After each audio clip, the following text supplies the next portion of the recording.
25শে মার্চের রাত্রে এক নেতা সুটকেস গুছায় বসে আছে, পাকিস্তান আর্মির কাছে সারেন্ডার করবে এই জন্য। আর একজন জীবনের ঝুঁকি নিয়ে ক্যান্টনমেন্ট থেকে বেরিয়ে সোজা বলছে উই রিভোল্ট। তাহলে পাকিস্তান বাহিনীর কাছে আত্মসমর্পণকারী প্রথম বাঙালির নাম কি? জবাব দেন। পাকিস্তান বাহিনীর কাছে আত্মসমর্পণকারী প্রথম বাঙালির নাম কি? নিশ্চয়ই শেখ মুজিবুর রহমান। জাতির পিতা স্বীকার করেনই বলে এক ছেলেকে খুন করে তার বাপকে বাধ্য করা হয়েছিল 74 সালে ফুটবল খেলতে। ছেলের কর্তৃত্ব মাথা দিয়ে বাপ ফুটবল খেলছে এই বাংলাদেশে। শেখ মুজিবের নামের আগে বঙ্গবন্ধু না বলে জিপ কেটে ফেলা হতো। এই বাংলাদেশ শেখ মুজিব কায়েম করেছিলেন। সেই শেখ মুজিবকে দেবতা বানাইলো। পাকিস্তানের বিরুদ্ধে প্রথম কে বলেছেন উই রিভোল্ট? কোন বাঙালি? পাকিস্তানের বিরুদ্ধে আমরা বিদ্রোহ করলাম, প্রথম কোন বাঙালি বললেন? জিয়াউর রহমান। শেখ মুজিব 71 সালের 7 নভেম্বর পর্যন্ত চাইছে যে পাকিস্তানের সাথে একটা কনফেডারেশন করা যায় কিনা। 71 সালের 7 নভেম্বর। বাংলাদেশের ইতিহাসে প্রথম আত্মস্বীকৃত খুনির নাম কি বলেন? শেখ মুজিবুর রহমান। তিনি পার্লামেন্ট সাক্ষী। তিনি বলছেন যে সিরাজ শিকদার কোথায়, হত্যা করে এসে রাত্রেবেলা খুন করে এসে সকালবেলা পার্লামেন্টে বলতেছেন কোথায় সিরাজ শিকদার। আরে এ তো ভিলেনের অট্টহাসি, এটা নায়কের অট্টহাসি না।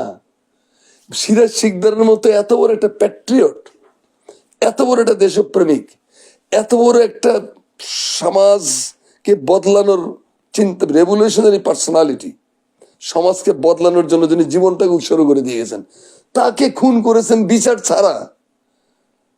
নির্বিচারে গুম খুনের রাস্তা তো শুরু হয়েছে আরো আগে থেকে, জহিরায়ন থেকে, 30শে জানুয়ারি থেকে। কিন্তু সিরাজ শিকদারটা চূড়ান্ত পর্যায়ে চলে গেল। তো শেখ মুজিবের দম্ভ, শেখ মুজিবের অহংকার। আরেকটা কি, যে 74 সালের দুর্ভিক্ষে সারা বাংলাদেশে 15 লক্ষ লোক মারা গেছিল না খেয়ে। খাদ্যের কোনো সমস্যা ছিল না, মানুষের ক্রয় ক্ষমতার বাইরে নিয়ে যাওয়া হয়েছিল খাবারকে। কেন? সব পাচার হয়ে যাচ্ছে ইন্ডিয়াতে। কিসিঞ্জার বলছিলেন, আমেরিকার প্রধান পররাষ্ট্রমন্ত্রী, যে বাংলাদেশ হলো বটমলেস বাস্কেট, এনে যাই দেই কিছুই থাকে না। এত সাহায্য আসছিল পৃথিবীতে, বাংলাদেশকে অন্তত 1 হাত উঁচু ধান আর চাউল দিয়া, টাকা দিয়া, খাবার দাবার দিয়ে ভরে দেওয়া যেত। পুরো মানচিত্র 1-2 ফিট উঁচু হয়ে যেত। সেই খাবার গেল কোথায়? সব পাচার হয়ে চলে গেছে। তামা, কাঁসা, পিতল, সোনা যা আছে কিছুই ছিল না বাংলাদেশে, সব নিয়ে যাওয়া হয়েছে। দুর্ভিক্ষ দেখা দিল।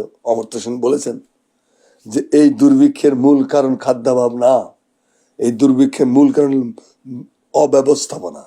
অব্যবস্থাপনার ভেতর তো নিত বিশ্ববরেণ্য মানে বুদ্ধিজীবী। অব্যবস্থাপনার মধ্যে চুরি ডাকাতি, লুটপাট। মৌলানা ভাসানী আওয়ামী লীগের নাম দিয়েছিলেন, এটার আওয়ামী লীগ বাদে নিখিল বাংলাদেশ, নিখিল বাংলা লুটপাট সমিতি নাম দাও। চুরি ডাকাতি লুটপাটে আওয়ামী লীগের এক মাল আঙ্গুল থেকে বট বৃক্ষে পরিণত হয়ে গেল। তো তারা 15 লক্ষ লোক মারা গেছে। আমার নিজের জেলা কুড়িগ্রামে 5 লক্ষ লোক মারা গেছিল খাবারের অভাবে। খালি আহারে অবর্ণনীয়। মুক্তিযোদ্ধা হিসেবে কষ্টে বুকটা ফেটে যেত যে এইটার জন্য বাংলাদেশ স্বাধীন করেছিলাম আমরা। সেই শেখ মুজিবুর রহমান 4th সংশোধনী করে সমস্ত রাজনৈতিক দল ব্যান করে দিলেন, সমস্ত সংবাদপত্র ব্যান করে দিলেন। একদলীয় হিংস্র স্বৈর শাসন কায়েম হয়ে গেল। দেশ তো শেষ। মুক্তিযুদ্ধের 3টা লক্ষ্য ছিল আমাদের: মানবাধিকার, ন্যায় বিচার এবং গণতন্ত্র। এই 3টাকেই কবরস্থ করা হয়েছে, মাইরা মাটিতে পুঁতে ফেলা হয়েছে। পুঁতে ফেলাইয়া ডিক্টেটরশিপ, এক দল, এক ব্যক্তি, এক দেশ। তো সিরাজ শিকদারের হত্যা তো হতেই হবে, নইলে তো তার এই দম্ভ টিকবে না। সিরাজ শিকদারের হত্যা করার ব্যাপারে পরবর্তীকালে গভর্নমেন্টগুলোকে আমি দোষারোপ করব। তারা কেন সিরাজ শিকদার হত্যাকাণ্ডে তদন্ত করে বিচারটা করতেন? যেগুলো মারা গেছে এগুলো মানুষ তো চিহ্নিত করে রাখতে পারতো, কেন করা হয়নি? খুবই দুর্ভাগ্য এটা আমাদের। অনেক হত্যাকাণ্ডের বিচার হয়নি, হওয়া উচিত ছিল, কেন হয়নি?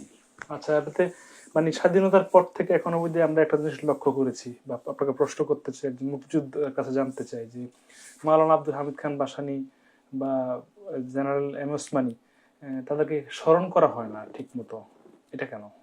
15 বছরও তো একটাই লক্ষ্য ছিল। ফ্যাসিবাদের ব্যাপারটা কি, ফ্যাসিবাদ একটা দেবতার তৈরি করে, ওই দেবতাকে সবাইকে ওই দেবতাকে সম্মান করতে, শ্রদ্ধা করতে, পূজা করতে, ভক্তি করতে বাধ্য করে। এমনি না হলে আইন করে করে। যেমন শেখ মুজিবকে জাতির পিতা না বললে 7 বছরের জেল, এটা কোনো কথা হইতে পারে?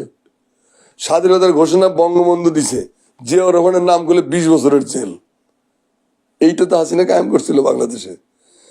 রসুলের গালিগালাজ করলে কোনো শাস্তি নেই, আল্লাহর গোষ্ঠী তুলে গালিগালাজ করলে কোনো শাস্তি নেই। কিন্তু শেখ মুজিব আর প্রধানমন্ত্রীকে কটূক্তি করলে চাকরি যায় 7 বছর জেল, 10 বছর জেল। এটা তো আমরা দেখছি। হেফাজতের লোকগুলো এখানে কি অপরাধ করছিল, তাদেরকে মেরে ফেলাইলেন, শত শত লোককে মেরে ফেলেছে, লাশগুলো কিন্তু গায়েব করে দিছে। তো এরকম একটা বিভীষিকাময় পরিস্থিতি তার তৈরি করে, এরকম একটা বিভীষিকাময় পরিস্থিতি তারা তৈরি করে, এক ব্যক্তির নিচে সবাইকে সমবেত করে। ওইটা ছাড়া আর কিচ্ছু নাই। তার আশেপাশে কোনো কিছু থাকতে না, একটা দেবতা এভারেস্টের মতো উঁচু করে তুলে ধরে তারা, ওইটাকে পুঁজি করে করে কেটে খায়। ফ্যাসিবাদের ধর্মই হলো এইটাকে দেবতা বানাও, এবং এই দেবতার বিরুদ্ধে কোনো কথা বলা যাবে না, কোনো শব্দ করা যাবে না, করলে কল্লা চলে যাবে। শেখ মুজিবরে জাতির পিতা স্বীকার করেনি বলে এক ছেলেকে খুন করে তার বাপকে বাধ্য করা হয়েছিল 74 সালে ফুটবল খেলতে। ছেলের কর্তৃত্ব মাথা দিয়ে বাপ ফুটবল খেলছে এই বাংলাদেশে। শেখ মুজিবের নামের আগে বঙ্গবন্ধু না বলে জিপ কেটে ফেলা হতো। এই বাংলাদেশ শেখ মুজিব কায়েম করেছিলেন। সেই শেখ মুজিবকে দেবতা বানাইলো, দেবতা মানে সবাইকে তাকে পূজা করতে বাধ্য করা হলো আইন করে, বাউন্ড। তো এখন এক দেবতা এক দেশ, যার কোনো ভূমিকাই নেই মুক্তিযুদ্ধে। 1966 সাল থেকে শুরু করে 1971 সালের আপনার 7ই মার্চ পর্যন্ত যে শেখ মুজিব, তিনি নিঃসন্দেহে আমাদের জাতীয়তাবাদী আন্দোলনের একটা গুরুত্বপূর্ণ ব্যক্তিত্ব, বিরাট ব্যক্তিত্ব। কিন্তু 10ই জানুয়ারি থেকে 1975 সালের 15ই আগস্ট পর্যন্ত যে শেখ মুজিব, এই শেখ মুজিব তো জালেম, অত্যাচারী শাসক।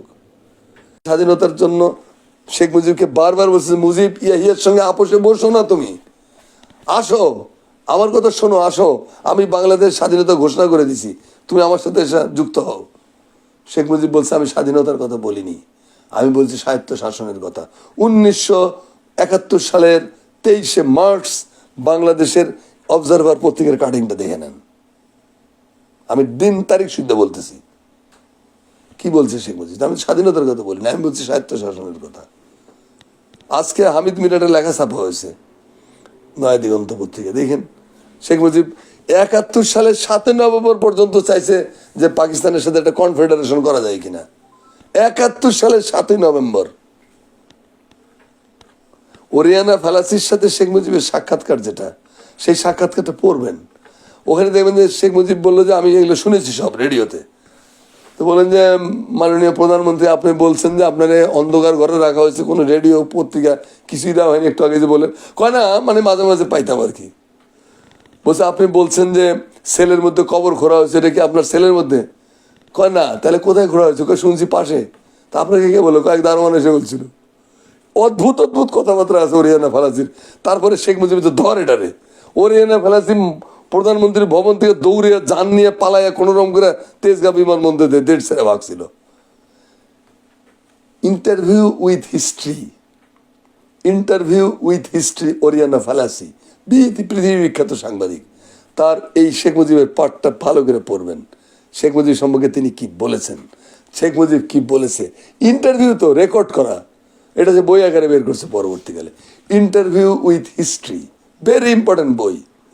তো সেই রকম একজন শেখ মুজিব, তিনিও মৌলানা ভাসানী বললেন যে মুজিবর, তুমি দেশ স্বাধীন হয়ে গেছে, আসো, তোমার ক্ষমতায় যাওয়ার দরকার নেই, তুমি আসো, তুমি আর আমি দেশের সাধারণ মানুষের গান্ধীর মতো ঘুরে বেড়াই, মানুষের সুখ দুঃখ দূর করব, কোথায় অভাব কোথায় সমস্যাটা দেবো, তাজউদ্দিন এরা যারা আছে ওরা দেশ চালাক, আর তুমি জাতীয় সরকার গঠন করো, জাতীয় সরকার গঠন করো, সকল দল থেকে লোকজন নিয়ে একটা জাতীয় সরকার গঠন করো, আর তুমি আর আমি চলো দেশের মানুষের কাছে মিশে যাই, আমরা সারা দেশ ঘুরে বেড়াবো, খবরাখবর নেব, মানুষের সুখ দুঃখ তুলে ধরবো, আমরা যেভাবে যেভাবে বলবো সেইভাবে এই জাতীয় সরকার কাজ করবে।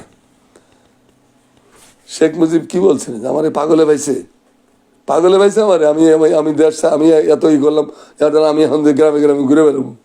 তিনি ভাষণের কথাকে গুরুত্ব না দিয়ে দলীয় সরকার করলেন, করে বাংলাদেশের ধ্বংসের বীজ রোপণ করলেন। আওয়ামী লীগ মানে ছিল লুটেরা। এই আওয়ামী লীগের মানুষ করার জন্য শেখ মুজিব নিজে কি বলেছেন, যে সবাই পায় চোরের দল, আমি পাই চাটার দল, সবাই ভাই সোনার খনি, আমি বেশি চোরের খনি। রাগে দুঃখে ক্ষোভে গেছে। খানা তাউর রহমান ছবি বানাইলেন, আবার তোরা মানুষ হ। এই কাদেরকে বলছিল? কারাও মানুষ হয়ে গেছিল সেদিন 73-74 সালে, কারাও মানুষ হয়ে গেছিল। এরাই তো এই আওয়ামী লীগের জন্য তো বলছেন, আল মাহমুদের কবিতায় আছে, 73 সালে লেখা কবিতা, যে স্ট্যান্ড গান কাঁধে নিয়ে হেঁটে যায় 1973 সাল। 73 সাল পর্যন্ত বঙ্গবন্ধু সৈনিকের স্ট্যান্ড গান কাঁধে নিয়ে ঘুরে বেড়াইতো।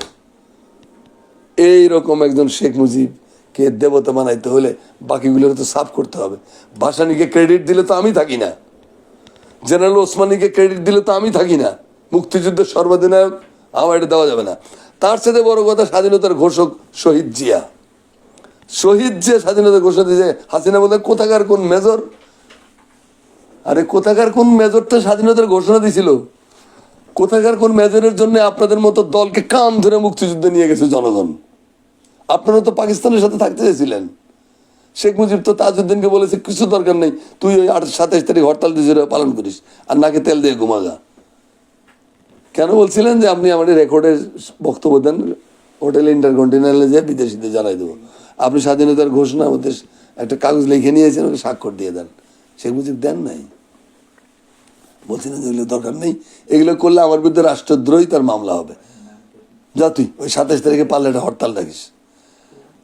দেশের জাতির পিতা স্বাধীনতার ঘোষণা করতে চাচ্ছেন না, তিনি স্বাধীনতার বক্তব্য দিতে চাচ্ছেন না, স্বাক্ষর করতে চাচ্ছেন না, রাষ্ট্রদ্রোহিতার মামলার ভয়ে ভীত। রাষ্ট্রদ্রোহিতার মামলা, আপনি দেশ ছেড়ে নতুন দেশ বানাবেন, আপনার রাষ্ট্রদ্রোহিত হইলে কি না হইলে কি, আপনি তো রাষ্ট্র তো ভাঙতেই যাচ্ছেন, আপনি তো নতুন দেশ তৈরি করতে যাচ্ছেন। তাহলে এরকম একটা ভুয়া এবং অর্ধ ভুয়া, হাফ সত্য হাফ মিথ্যা, এরকম একটা ব্যক্তিত্বকে নিয়ে প্রচুর বিতর্কিত চরিত্র আমাদের ইতিহাসে শেখ মুজিব।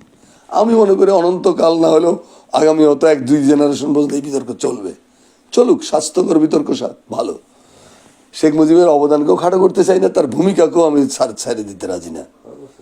তো এরকম একটা লোকের দেবতা বানাইতে হলে আইন জারি করে এগুলো ক্লিন করা হয়েছে। জেনারেল ওসমানীর নাম নিলে কবিরা গুনাহ হইতো, জেনারেল মৌলানা ভাসানীর নাম তো নেওয়া যায় না। আর জিয়াউর রহমান সম্পর্কে, স্বাধীনতার একজন মহান ঘোষক, 25শে মার্চের রাত্রে এক নেতা সুটকেস গুছায় বসে আছে, পাকিস্তান আর্মির কাছে সারেন্ডার করবে এই জন্য। আর একজন জীবনের ঝুঁকি নিয়ে ক্যান্টনমেন্ট থেকে বেরিয়ে সোজা বলছে উই রিভোল্ট।